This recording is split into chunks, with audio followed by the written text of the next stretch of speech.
Shalom, selamat malam saudara yang dikasihi Tuhan Yesus Kristus. Selamat berjumpa dalam renungan pada malam hari ini. Doa dan harapan saya saudara semua ada dalam keadaan yang baik, sehat, penuh sukacita, dan berlimpah berkat Tuhan. Sebelum kita mendengarkan renungan firman Tuhan, mari kita berdoa. Bapa, dalam nama Tuhan Yesus Kristus, kami mengucap syukur untuk kemurahan-Mu. Tuhan sudah menolong dan menuntun kami dari pagi hingga malam hari ini. Kami bersyukur untuk hikmat, kekuatan, dan segala berkat kebaikan Tuhan. Saat ini kami kembali rindu diperlengkapi dengan kebenaran firman-Mu. Urapi kami Tuhan agar kami mengerti dan taat melakukan kehendak-Mu. Dalam nama Tuhan Yesus kami berdoa. Haleluya. Amin.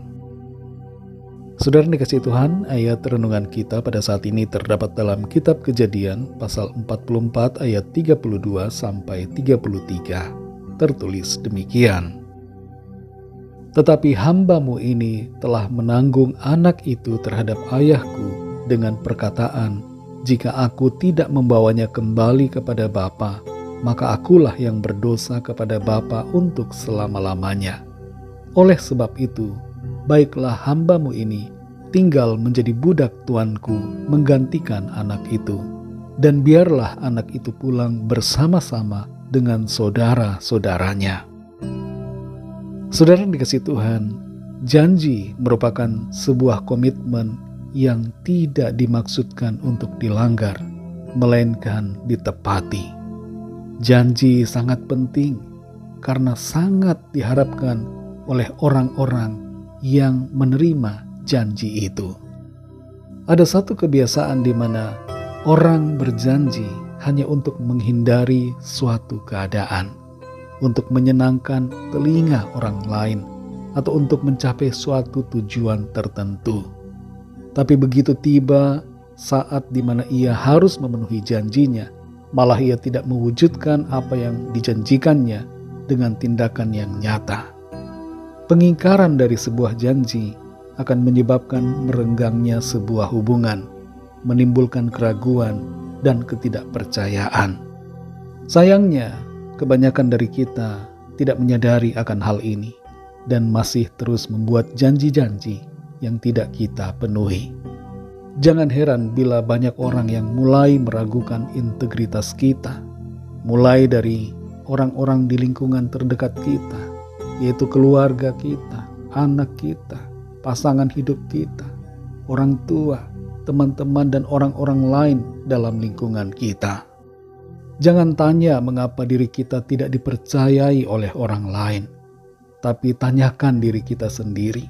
Sudahkah kita jadi orang yang selalu menepati janji? Bila ternyata belum, mari kita ubah diri kita. Jangan sembarangan membuat janji.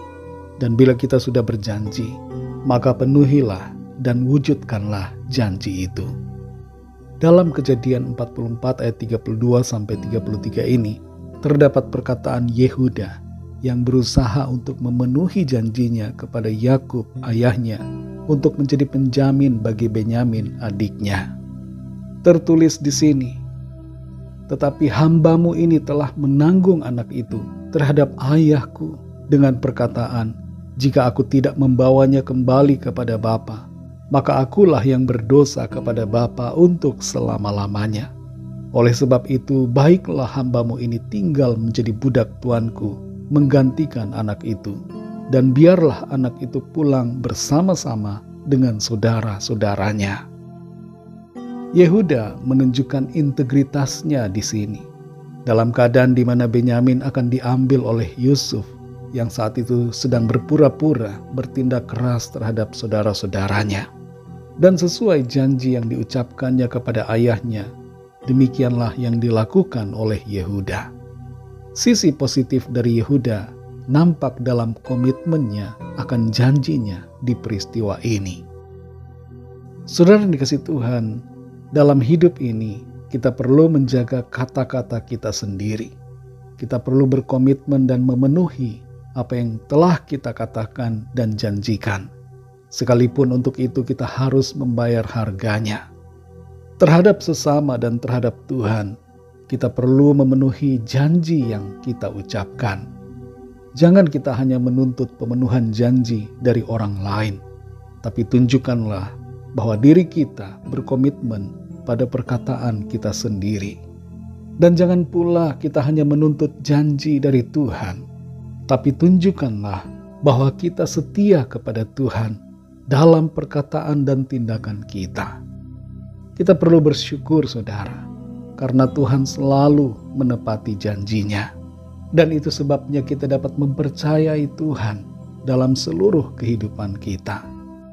Janji Tuhan itu juga yang memberikan kekuatan, sukacita dan penghiburan dalam setiap keadaan yang kita alami. Dalam Mazmur 119 ayat 50 tertulis, "Inilah penghiburanku dalam sengsaraku, bahwa janjimu menghidupkan aku." Tuhan selalu melakukan apa yang telah dijanjikannya. Ia dapat dipercaya dan diandalkan. Baiklah, saudara kita semua juga menjadi pribadi-pribadi yang setia, dapat dipercaya dengan menunjukkan sikap memenuhi janji yang telah kita ucapkan, baik kepada sesama kita dan terlebih kepada Tuhan. Mari kita berdoa. Bapa, dalam nama Tuhan Yesus Kristus, kami mengucap syukur karena Tuhan sungguh begitu baik, mengajar kami selalu untuk jadi pribadi yang semakin baik setiap hari, semakin berkenan, semakin sempurna di hadapan Tuhan.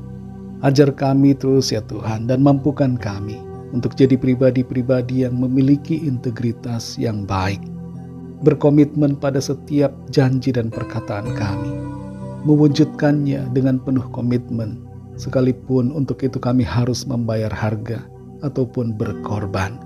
Tolong kami Tuhan, pimpin kami selalu ya Roh Kudus, supaya kehidupan kami selalu ada dalam jalan kebenaran-Mu. Kami dapat menjadi saksi-saksi-Mu lewat kehidupan kami yang penuh dengan integritas yang baik, di mana tindakan kami sesuai dengan perkataan kami. Terima kasih Tuhan, kami bersyukur kepadamu. Berkatilah kami di sepanjang malam hari ini, dalam istirahat kami. Lingkupilah kami dengan kasih dan kuasa-Mu. Kami bawa kepadamu setiap permohonan doa dan pergumulan kami masing-masing secara pribadi, agar Tuhan melawat dan menyatakan kuasa pertolongan-Mu bagi kami. Ampunilah kami Tuhan akan dosa dan kesalahan kami, seperti kami juga mengampuni orang yang bersalah kepada kami. Terima kasih Tuhan, segala puji hormat syukur hanya bagi nama-Mu. Dalam nama-Mu yang kudus, nama Tuhan Yesus Kristus, kami sudah berdoa dan mengucap syukur. Haleluya. Terimalah berkat Tuhan. Tuhan memberkati engkau dan melindungi engkau. Tuhan menyinari engkau dengan wajah-Nya dan memberikan kasih karunia. Tuhan menghadapkan wajah-Nya kepadamu dan memberikan damai sejahtera. Berkat anugerah dari Bapa Surgawi, cinta kasih karunia dari Tuhan Yesus Kristus, dalam persekutuan dan penghiburan Roh Kudus, menyertai kita semua sekarang ini dan sampai selama-lamanya.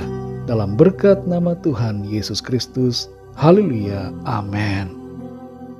Puji Tuhan, saudara yang dikasihi Tuhan, saya percaya firman Tuhan menjadi berkat dan kekuatan buat saudara semua, dan Roh Kudus akan menolong saudara untuk lebih lagi memahami kebenaran firman Tuhan. Tuhan Yesus memberkati saudara semua. Sampai jumpa dalam renungan yang berikutnya. Haleluya.